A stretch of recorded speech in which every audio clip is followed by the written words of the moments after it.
আসসালামু আলাইকুম প্রিয় শিক্ষার্থীরা, আশা করি সবাই ভালো আছো। আজকে আমরা শুরু করতে যাচ্ছি এসএসসি ফিজিক্স চ্যাপ্টার 7 এর লেকচার 3 নিয়ে। তো এর আগে লেকচার 1 এ ছিল পার্ট 1 পার্ট 2 পার্ট 3 এবং লেকচার 2 তেও ছিল পার্ট 1 পার্ট 2 পার্ট 3। এই লেকচারগুলোর আলোকে আমরা অনেক কিছু ডিসকাস করেছিলাম। লেকচার 3 তে প্রথমে ডিসকাস হবে শব্দের প্রতিফলন নিয়ে এবং তারপর হবে শব্দের প্রতিফলনের কিছু অংশ প্রতিধ্বনি নিয়ে। এখন কেউ এক জায়গায় শব্দ সৃষ্টি করলো, ওকে, শব্দ সৃষ্টি করলো, সেই শব্দটা যেখানে উচ্চ, শব্দের উচ্চ, এটা এই উচ্চ থেকে শব্দ যাচ্ছে, আমরা তরঙ্গ আগে আর দেখাচ্ছি না, শব্দ যে এরকম একটা দেওয়ালে সাপোজ আঘাত পেল এবং শব্দ এখানে বাধা পেয়ে যখন ফিরে আসলো, তাহলে শব্দ বাধা পেয়ে কিছু পরিমাণ শব্দ বাইরে যে ফিরে আসে, এটার নামে শব্দের কি প্রতিফলন। আবার যখন এটা মনে করো তুমি চার দেওয়ালের মাঝে একটা রুমে আবদ্ধ আছো, তুমি চিল্লাচ্ছ রুমের ভিতর থেকে, তার মানে তোমার উচ্চ থেকে শব্দ বের হচ্ছে এবং তোমার বাইরের ওই পাশের রুমের একজন শব্দ শুনতে পাচ্ছে, তার মানে ওই শব্দটা এই দেওয়াল ভেদ করে ওই বাইরে চলে গেছে, এটাকে বলা হয় শব্দের প্রতিসরণ, না? তাহলে আমাদের লাগবে এই ক্ষেত্রে শুধু শব্দের প্রতিফলন। শব্দের প্রতিফলন কাকে বলে? এভাবে বলবা, কোন উচ্চ থেকে সৃষ্ট শব্দ কোন মাধ্যমে বাধা পেয়ে ফিরে আসলে যে ফিরে আসার ঘটনাটাকেই বলা হয় শব্দের প্রতিফলন। তাহলে কোন উচ্চ থেকে সৃষ্ট শব্দ কোন মাধ্যমে বাধা পেয়ে ফিরে আসার ঘটনাকে বলা হয় শব্দের প্রতিফলন। আশা করি পারবা। বলো, শব্দের প্রতিফলন কাকে বলে? কোন উচ্চ থেকে সৃষ্ট শব্দ কোন মাধ্যমে বাধা পেয়ে ফিরে আসার ঘটনাকেই বলা হয় শব্দের প্রতিফলন। তাহলে এটা তুমি এই জায়গায় লিখতে পারছো। এখন শব্দের প্রতিফলনের ক্ষেত্রে একটা বিষয় চলেই আসে, শব্দের প্রতিধ্বনি। তো এই প্রতিধ্বনিটা খুবই মনোযোগ দিয়ে বুঝতে হবে, কারণ এই অধ্যায়ের যত অঙ্ক সব শব্দের প্রতিধ্বনি নিয়ে অঙ্ক। এখন এখানে মনে করলাম এটা হচ্ছে সোর্স অফ সাউন্ড, মানে এখান থেকে শব্দ সৃষ্টি হয়, এটা হচ্ছে সোর্স, সাউন্ড সোর্স। এখান থেকে শব্দ সৃষ্টি হয়েছে এবং সেই শব্দটা যাচ্ছে এবং এই একটা মাধ্যম, এটা একটা রিফ্লেক্টর, এটা একটা প্রতিফলক পৃষ্ঠ। তো এটাকে আমরা লিখছি প্রতিফলক পৃষ্ঠ। দেখো, প্রতিফলক পৃষ্ঠ, দেখো এর নাম প্রতিফলক পৃষ্ঠ, বা আমরা সংক্ষেপে বলি আর। আর এই সোর্সটাকে সংক্ষেপে বলি এস, বা শব্দের উচ্চ। এখন শব্দ গেল, যে শব্দ মানে সৃষ্টি করেছে, দেখো আমি যখন শব্দ তৈরি করছি, চিল্লাচ্ছি, তখন আমার কান কিন্তু একবার শুনছে, মানে প্রথমবারের জন্য শুনলো। তাহলে যখন শব্দ তৈরি হলো তখনই একবার শুনলো। মনে করো এখানে তুমি এই যে তুমি একজন ব্যক্তি, সে শব্দ তৈরি করেছো, তুমি যখন শব্দ তৈরি করেছো, তুমি তৈরির সাথে সাথে তোমার কান একবার শুনেছে এবং শব্দ যাচ্ছে। এই দেখো এখানে শব্দ যাচ্ছে, এই টোটাল ডি দূরত্ব গেল, ডি দূরত্ব অতিক্রম করলো, করে ওই রিফ্লেক্টরে বা প্রতিফলক পৃষ্ঠে বাধা পেয়ে ওই শব্দটা আবার ফিরে আসছে। আমি নিচ দিয়ে দাগ দিচ্ছি, কিন্তু শব্দ তো যে সুদা যাচ্ছে সেই সুদাই আসছে, বাট বোঝানোর সাথে এখানে একটা দাগ দিচ্ছি। শব্দ এদিকে আসছে, এই যে আসছে, এসে যেখানে তৈরি হয়েছিল ততদূর পর্যন্ত ফিরে আসলো। মনে করো ততদূর পর্যন্ত ফিরে আসলো এবং তাহলে তিনি দুটি শব্দ শুনতে পারে। বাট এখানে একটা কথা আছে, যে কথাটা হলো কোন একটি শব্দ শোনার পর, তো আমাদের এই জায়গাটায় এই প্রতিধ্বনির আগে, প্রতিফলনের পরে তোমরা আরেকটা জিনিস নোট করবে, আমি নিচে লিখছি যে শব্দানুভূতির স্থায়িত্বকাল। ওকে, স্থায়িত্বকাল, শব্দানুভূতির স্থায়িত্বকাল। আমরা এর সংজ্ঞাটা লিখব, কোন একটি শব্দ শোনার পর যতক্ষণ পর্যন্ত এর রেশ আমাদের মস্তিষ্কে বিরাজমান থাকে, সেই সময়কেই বলা হয় শব্দানুভূতির স্থায়িত্বকাল। ওকে, তাহলে সংজ্ঞাটা লিখে নিয়েছো। কোন একটি শব্দ শোনার পর যতক্ষণ পর্যন্ত এটির রেশ আমাদের মস্তিষ্কে থাকে, সেই সময়টাকে বলা হয় শব্দানুভূতির স্থায়িত্বকাল। এবং এর মান, শব্দানুভূতির এর মান হচ্ছে 0.1 সেকেন্ড, বা আমরা বলতে পারি 1/10 সেকেন্ড। অর্থাৎ কোন একটি শব্দ যদি আমরা পড়ি, দেখো আমরা যদি একটা শব্দ শুনি, এর 0.1 সেকেন্ড পর্যন্ত আমাদের মেধায় থেকে যায় শব্দটা।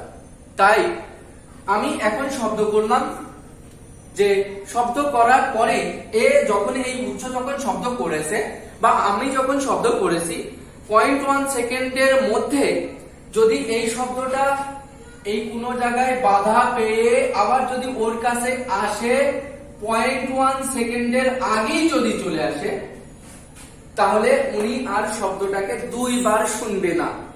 কারণ যখন উনি নিজে শব্দ করেছিল তখন কিন্তু একবার উনি শুনেছিল এবং সেটা যখন ওই জায়গায় যে বাধা পেয়ে ফিরে আসছে তখনও কিন্তু উনার ব্রেনে 0.1 সেকেন্ড পর্যন্ত শব্দটা আছে, অলরেডি সেটআপ আছে। এখন যদি 0.1 এর আগেই যদি আবার এসে ওর কানে লাগে, সাপোজ লাগে, তাহলে উনি আর শব্দটা ডাবল শুনবে না, কারণ অলরেডি মাথায় আছে, কেন আবার নতুন করে শুনবে। এখন উনি এভাবে চিন্তা করলো, সাপোজ এই ব্যক্তিটা বললো মিনা, বলে উচ্চারণ করলো মিনা। এখন এই মিনা শব্দটা ওনার মাথায় থাকবে কতক্ষণ, কারণ উনি তো শুনলো প্রথমবার, 0.1 সেকেন্ড থাকবে। এখন মিনা শব্দটা গেল, এই দেওয়ালে বাধা পেল, আবার ফিরে আসলো। যদি 0.1 সেকেন্ডের আগেই এসে যায় তাহলে অলরেডি ওনার মাথায় মিনা জিনিসটা আছে, সাউন্ডটা, এই সাউন্ডটা আর নতুন করে শুনতে পারবে না। তাহলে যদি 0.1 সেকেন্ডের পরে আসে তাহলে অলরেডি মিনা সাউন্ডটা ওনার মাথা থেকে ডিলেট হয়ে গেছে, আবার নতুন করে আসলো, তাহলে দুইবার শুনলো। এটাকে আমরা বলি প্রতিধ্বনি। তাহলে প্রতিধ্বনি হতে হলে শব্দ যাবে আবার শব্দ আসবে, এর মানেই যে প্রতিধ্বনি হবে এমন কোনো কথা নেই। প্রতিধ্বনি হতে হলে শব্দ যেটা যাবে সেটা ফিরে আসতে হবে 0.1 সেকেন্ডের পরে, আগে আসলে আবার হবে না। ক্লিয়ার না? সবাই বলেছো এটা? তাহলে বলো, প্রতিধ্বনি শুনতে হলে একটা জিনিস মেনে চলতে হবে, শব্দকে 0.1 সেকেন্ড পরে উচ্চের কাছে ফিরে আসতে হবে, তা না হলে উনি প্রতিধ্বনি শুনতে পাবে না, উনি অলরেডি রেসে আছে। তাই শব্দের প্রতিফলন কাকে বলে নোট করেছো, তারপরে নোট করেছো শব্দানুভূতির স্থায়িত্ব পাবে। এর দ্বারা বোঝাই যে 0.1 সেকেন্ডের মধ্যে কোন উচ্চ থেকে শব্দ যে আবার ফিরে আসলে সেই উচ্চ ওই শব্দটা দুইবার শুনবে না, 0.1 সেকেন্ডের পরে আসলে সেটা আবার দুইবার শুনবে। ক্লিয়ার? এখন আমরা এই প্রতিধ্বনির জন্য তাহলে আমরা বলতে পারি, প্রতিধ্বনির জন্য আরেকটা ব্যাপার মাথায় রাখতেই হবে আমাদেরকে, যে শব্দ এখান থেকে গেল, দেখো প্রতিধ্বনির জন্য এই যে শব্দ হয়েছে এর নাম তো উৎস। এই উৎস থেকে দেখো, উৎস এটা বলে আর এটা প্রতিফলক পৃষ্ঠ। তো শব্দ কেন প্রতিধ্বনি হিসাবে আসে না, খেয়াল রাখো। কারণ অনেক সময় উৎস শব্দ তো খুব দ্রুত যায়, বাতাস হইলে 332 মিটার পার সেকেন্ড, মানে 1 সেকেন্ডে 332 মিটার চলে যায় যদি তাপমাত্রা 0 ডিগ্রি সেলসিয়াস হয়। তাহলে আমরা চলো বের করতে চাচ্ছি, এবার আবার নতুন টপিক দিচ্ছি। টপিকসের নাম শব্দ, আচ্ছা প্রতিধ্বনি শুনতে। দেখো প্রতিধ্বনি শুনতে, মানে শুনতে উৎস ও প্রতিফলকের মধ্যবর্তী ন্যূনতম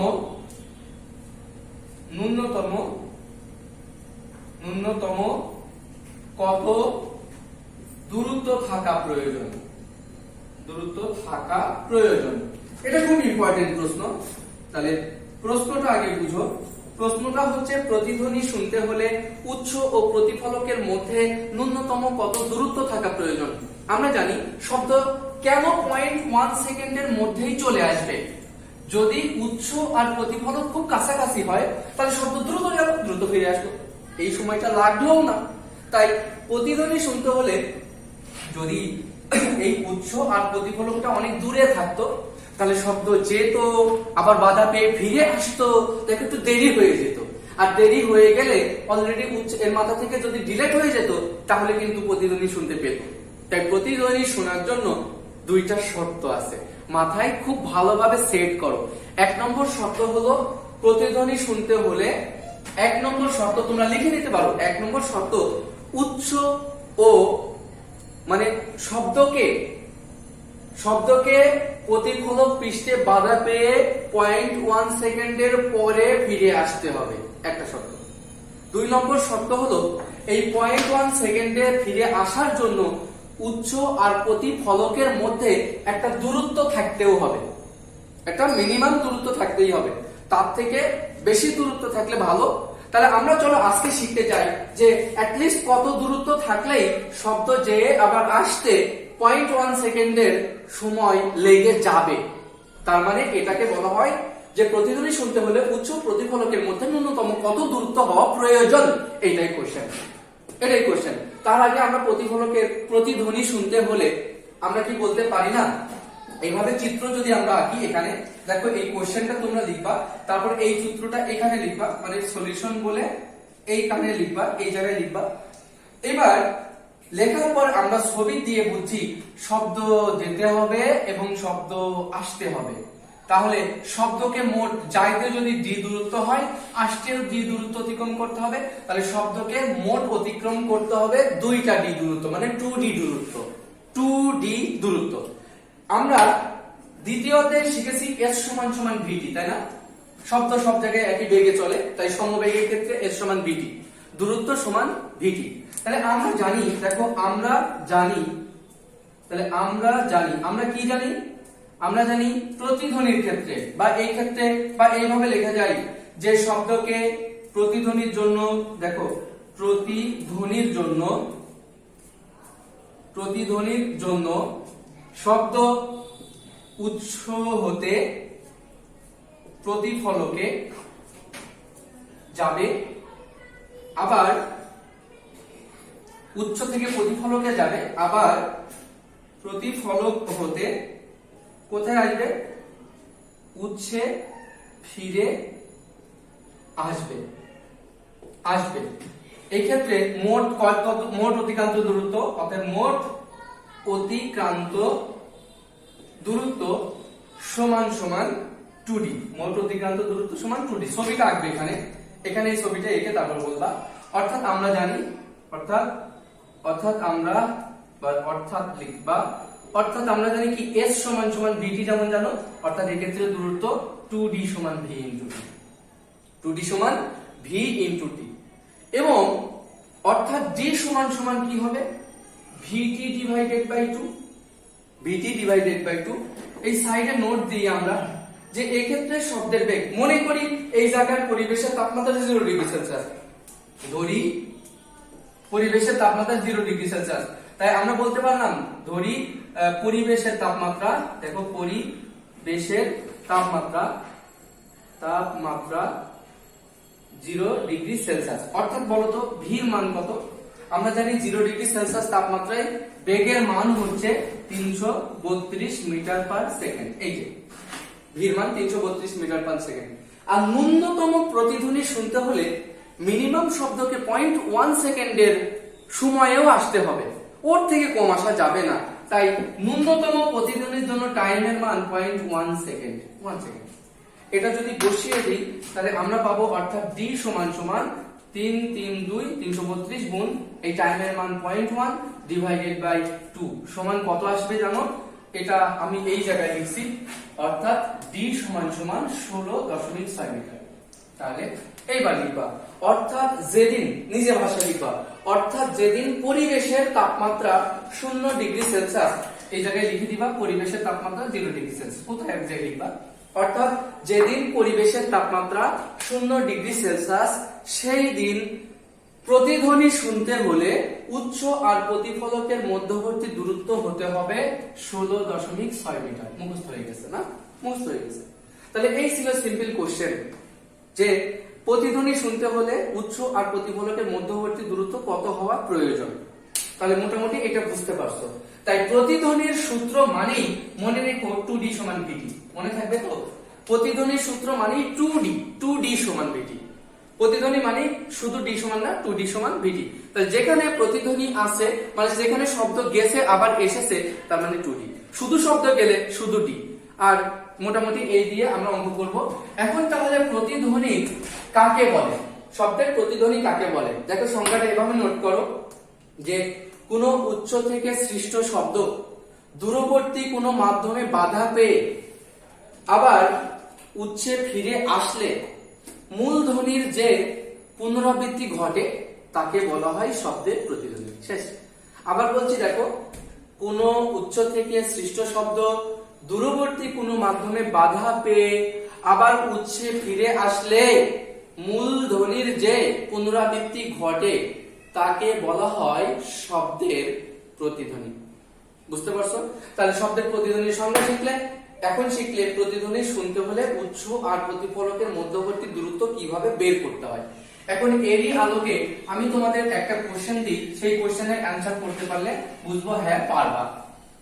এমন একটা প্রশ্ন এসছে যে যেদিন বায়ুর তাপমাত্রা, দেখো বায়ুর তাপমাত্রা এভাবে লিখছো 25 ডিগ্রি সেলসিয়াস হলে, আচ্ছা 25 না দিয়ে দিই 40 ডিগ্রি সেলসিয়াস হলে উচ্চ প্রতিধ্বনি শুনতে হলে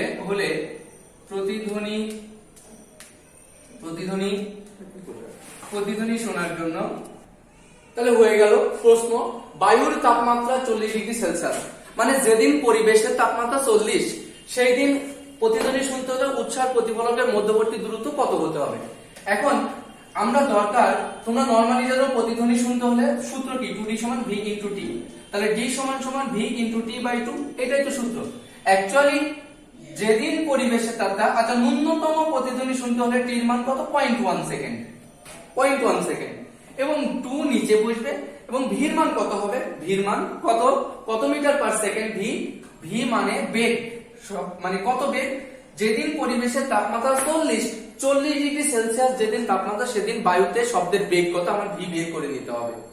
ওকে, তাই এই অঙ্ক করার জন্য এইভাবে শুরু করবা যে আমরা জানি, দেখো আমরা জানি, তোমরা তো এটা দিয়েও করতে পারো, v θ সমান v নট প্লাস 0.6 ইনটু θ, এটা দিয়ে করলেও হবে, তবে সবাই তোমাদের পছন্দ করবে এটা। আমরা জানি v1 বাই v2 সমান সমান t1 by t2 root over. আমরা এর আগে সেই বেগ সংক্রান্ত আলোচনায় শিখে নিয়েছিলাম কিভাবে বিভিন্ন তাপমাত্রায় শব্দের বেগ বের করতে হয়। তাহলে এখানে এই যে নোট করছো, এখানে t1 মানে কত, t1 মানে 0 ডিগ্রি সেলসিয়াস, মানে 0 প্লাস 273 এত কেলভিন সমান 273 কেলভিন, নিচে লিখবা তোমরা। আবার বলো v1 কত, 332 মিটার পার সেকেন্ড, t2 সমান কত, 40 ডিগ্রি সেলসিয়াস সমান 40 যোগ 273 এত কেলভিন সমান, এটা এসে যায় কত, 40 এর সাথে 273 যোগ করলে 73, 83, 93 এর সাথে হয় 113, এটা তাহলে মানে 313 কেলভিন, যোগটা ঠিক আছে কিনা দেখো। আচ্ছা 313 কেলভিন।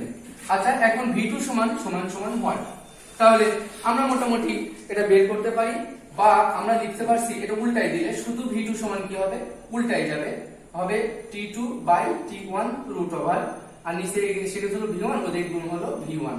তো এখন যদি মান বসিয়ে দাও, বা v2 সমান সমান t2 এর মান 313 ডিভাইডেড বাই t1 এর মান 273, এই যে রুট ওভার গুণ আসলে v1 এর মান 332।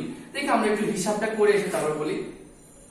দেখো এক্ষেত্রে v2 এর মান এই যে রুট করলে আসবে এটা আমার কাছে ক্যালকুলেটর নেই, তোমরা ক্যালকুলেটর ইউজ করলে দেখো অলমোস্ট 358 এর কাছাকাছি একটা মান আসছে, আমরা এটা ধরলাম এত মিটার পার সেকেন্ড, v2 সমান সমান, তাহলে v2 এর মান পেয়ে গেছি এটা। এখন v2 যেহেতু পেয়ে গেছো, অর্থাৎ তোমাকে বের করতে হবে যেদিন পরিবেশে বায়ুতে শব্দের বেগ এত ছিল সেদিন প্রতিধ্বনি শুনতে হলে উচ্চ আর প্রতিফলকের ন্যূনতম দূরত্ব কত। তারপর লিখবা এখন এর পরের অংশ, এখন প্রতিধ্বনির ক্ষেত্রে বা প্রতিধ্বনির জন্য বা প্রতিধ্বনির ক্ষেত্রে তুমি কি জানো, 2d সমান v ইনটু t, বা d সমান v ইনটু t বাই 2। এই জায়গায় লিখে দিলে এখানে 40 ডিগ্রি সেলসিয়াস এ শব্দের বেগ, মানে বায়ুতে এখানে 40 ডিগ্রি সেলসিয়াস এ বায়ুতে শব্দের বেগ কত বলতো, v সমান সমান বেগ 358 মিটার পার সেকেন্ড। এটা আমার ভুল হতে পারে, তুমি ক্যালকুলেটরে সঠিকটা করে দিবা। এবং t সমান সমান কত, ন্যূনতম প্রতিধ্বনির জন্য t সমান 0.1 সেকেন্ড, তাহলে d সমান সমান ওয়াট। তাহলে আমরা বসিয়ে দিই d সমান সমান 358 ইনটু 0.1 ডিভাইডেড বাই 2, এটা হিসাব করলে কত হবে, 358 35, আচ্ছা 17 দশমিক সামথিং হবে, 17 দশমিক, মনে করো 17.4 এত সেকেন্ড। আমি ক্যালকুলেটর ছাড়াই করছি, কিন্তু ভুল হতে পারে। অর্থাৎ এখন তুমি বলে দিলে যে উৎস ও প্রতিফলকের মধ্যে ন্যূনতম 17.4 মিটার হওয়া 4 মিটার দূরত্ব থাকা প্রয়োজন। এখন যদি বললো যেদিন তাপমাত্রা 40 ডিগ্রি ছিল সেদিন একটা উৎস আছে মানে যে শব্দ তৈরি করেছে আর একটা প্রতিফলক আছে, এদের মধ্যবর্তী দূরত্ব আছে 20 মিটার, তাহলে কি প্রতিধ্বনি শোনা যাবে? হ্যাঁ, বলবা এই দিন তো আরামে প্রতিধ্বনি শোনা যাবে, কারণ যেদিন তাপমাত্রা 40 ডিগ্রি সেলসিয়াস সেদিন প্রতিধ্বনি শুনতে হলে দূরত্ব থাকার দরকার 17.5 মিটার, কিন্তু আছে দূরত্ব 20 মিটার, আরামে আরো ভালোভাবে শোনা যাবে। ওকে, যদি 17 কম হয় দূরত্ব, প্রতিধ্বনি শোনা যাবে না। কেন যাবে না বলতো? শব্দ যাবে এবং আসতে 0.1 সেকেন্ডেরও কম সময় চলে আসবে, তাই প্রতিধ্বনি শোনা যাবে না। এইভাবে আমরা প্রতিদিন অঙ্কগুলো করে ফেলবো।